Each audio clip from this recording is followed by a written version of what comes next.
Shalom.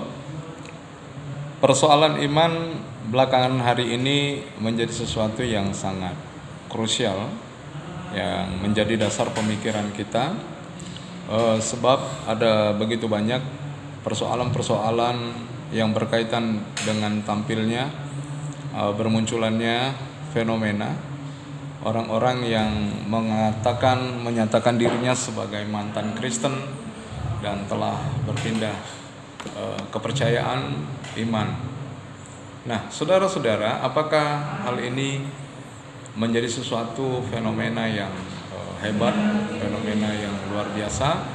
Saya mengatakan tidak. Karena apa? Karena dalam kitab Yudas telah dinyatakan dan diingatkan kepada kita sekalian untuk mengenal dan mengerti dengan munculnya para pengejek-pengejek.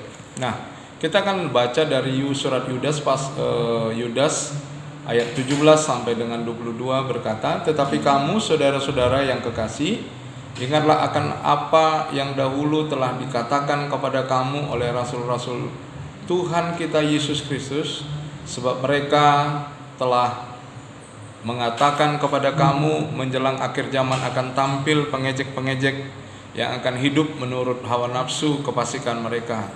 Mereka adalah pemecah belah yang dikuasai oleh keinginan-keinginan dunia ini dan yang hidup tanpa Roh Kudus. Akan tetapi kamu saudara-saudaraku yang kekasih, bangunlah dirimu sendiri di atas imanmu yang paling suci dan berdoalah dalam Roh Kudus. Peliharalah dirimu sedemikian dalam kasih Allah sambil menantikan rahmat Tuhan kita Yesus Kristus untuk hidup yang kekal. Tunjukkanlah belas kasihan kepada mereka yang ragu-ragu. Selamatkanlah mereka dengan jalan merampas mereka dari api. Tetapi tunjukkanlah belas kasihan disertai ketakutan kepada orang-orang lain juga, dan bencilah pakaian mereka yang dicemarkan oleh keinginan dosa."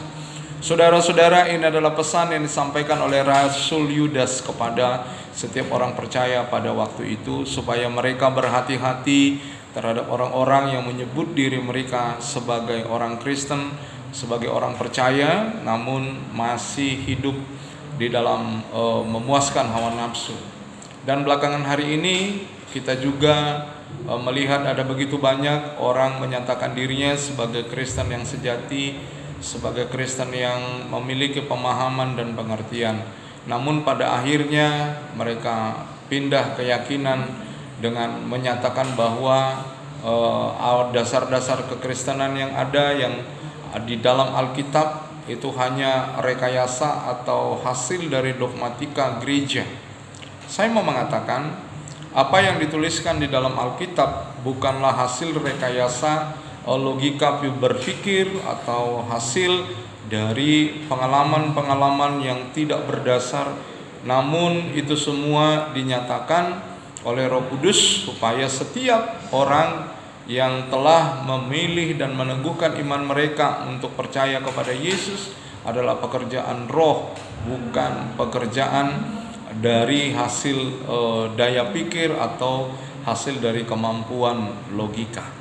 Saudara-saudara, ada banyak hal di dalam dunia ini yang tidak semestinya harus menjadi pertentangan, namun menjadi sebuah keputusan yang menjadi sebuah determinasi dari apa yang sudah kita lihat, dari apa yang sudah kita rasakan, ya. Nah, Tuhan bukanlah saudara-saudara sesuatu yang bisa dipikirkan dengan akal pikiran kita, tetapi Tuhan merupakan sumber dari segala sesuatu. Tuhan, yaitu Bapa kita, Yahweh Elohim, adalah Bapa yang memiliki alam semesta dan yang telah mengaruniakan satu anugerah kehidupan kekal kepada orang yang percaya, ya, yang percaya kepadanya, yaitu melalui Yesus Kristus yang telah mati di atas kayu salib. Saudara-saudara, sekaitan dengan bacaan yang sudah saya bacakan tadi, dikatakan bahwa ada begitu banyak tampil para pengejek-pengejek yang mengatakan bahwa dasar-dasar kekristenan yang dituliskan di dalam Alkitab bukanlah dasar yang benar.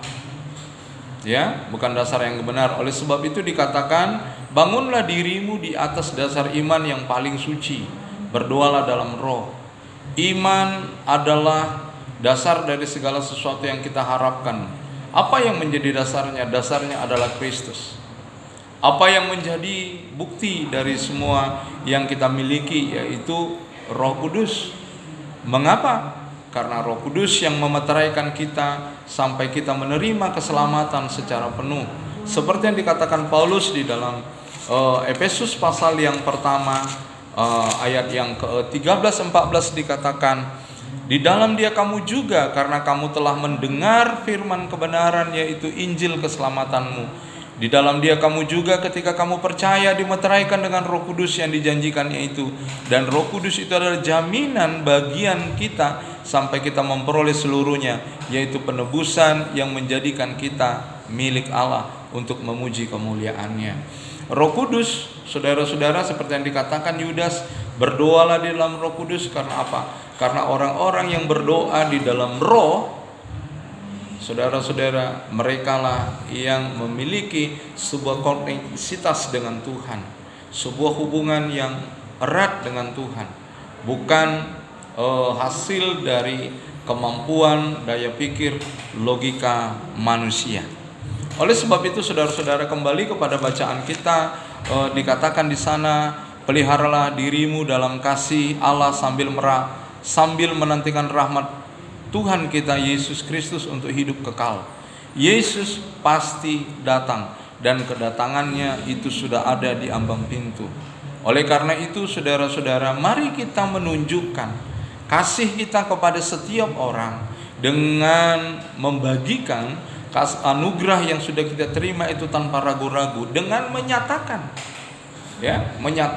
kedatangan Yesus, kemurahan Yesus, kebaikan dan anugerah Allah di dalam Kristus itu dibagikan kepada setiap orang. Lalu dikatakan, saudara-saudara, selamatkanlah mereka dengan jalan merampas. Mari kita merampas orang-orang yang diikat oleh kuasa kegelapan dengan membawa mereka kepada Kristus.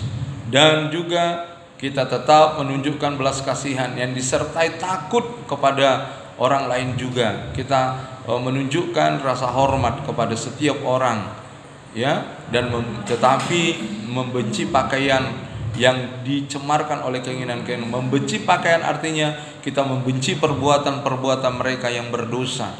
Kita membenci segala tingkah laku mereka, ucapan mereka, dan segala hal yang tersembunyi yang mereka lakukan yang ada di depan mata kita.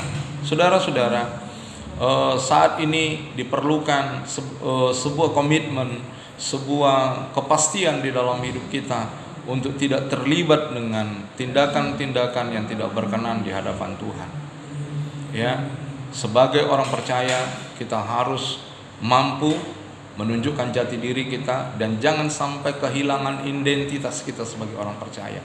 Jadi Kristen yang sejati, jadi Kristen yang kuat, jadi Kristen yang tangguh, yang siap menghadapi setiap persoalan dan pantang mundur oleh karena Tuhan yang menyertai kita.